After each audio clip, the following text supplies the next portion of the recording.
ఎందుకంటే దేవుడు ఎప్పుడు కూడా ఏమంటాడు తెలుసా, నీకు, నీ కుమారునికి, నీ కుమారునికి అంటాడు. ఎప్పుడు కూడా 3 తరాలు మాట్లాడతాడు ఆయన. మన చూపు కేవలం ఈ రోజు వరకే ఉంటుంది, లేకపోతే మన వరకే ఉంటుంది అన్నమాట. ఆహా, ఒక క్రూరమైనటువంటి రాజు ఉన్నాడు. ఎంత క్రూరుడు అంటే చాలా తప్పులు చేశాడు.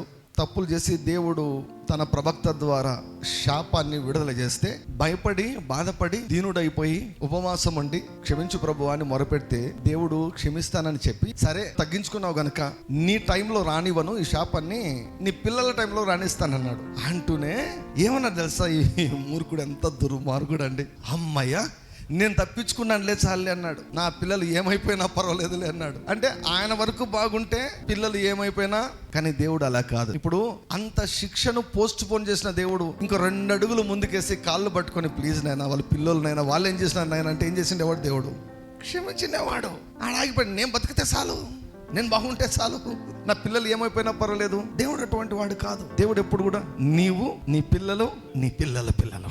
నేను ఎప్పుడు కూడా 3 తరాల గురించి మాట్లాడతా. మంచివాడంట తన పిల్లలను, మా నాన్న నాకు ఇచ్చిన ఆస్తి చదువు, ఇట్లాంటి స్టేట్మెంట్లు ఇచ్చి చాలా మంది రాజీ పడుతుంటారు. వాక్య ప్రకారం అది కరెక్ట్, చదువు కూడా మంచిదే, కానీ ఆస్తి కూడా ఇవ్వాలి.